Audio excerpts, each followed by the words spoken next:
Isang magandang araw sa lahat ng mga manonood.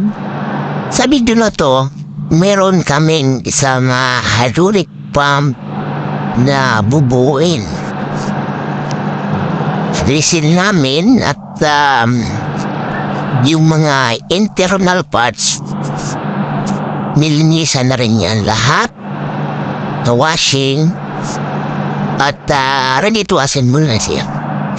Sa pagkakataon ito, nag-assemble na kami, nilagyan ng shellac yung surface para sa mga oil case.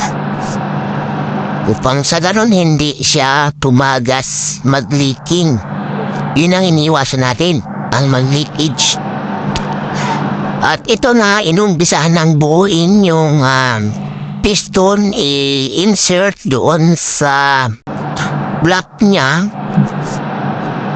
Kailangan nakasiting ng maayos na hindi maghiwa-hiwalay yung mga piston para maiwasan yung pagkasira. Nababasag po kasi yan.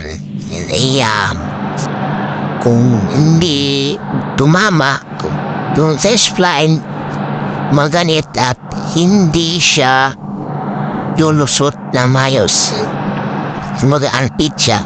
So nakikita nyo ito, okay na siya dyan at nasit na ng maayos.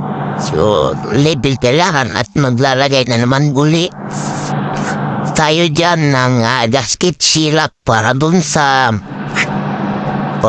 oil face. Upang sa ganun hindi tumagas yung mga oil.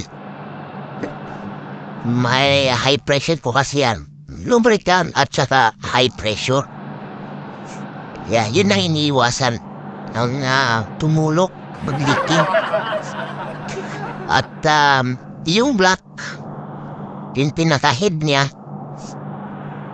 dahan-dahan ni lalagay, siguruhin lang na yung needle bearing ay mai-insert ng mayos para maiwasan yung pagkasira.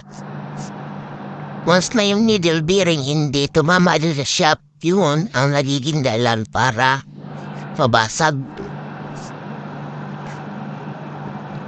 Sa pagkakataon yan, binabadahan-dahan. Kailangan alignment pantay, sabay iba, kailangan level. Dahan-dahan lang at sa eto na.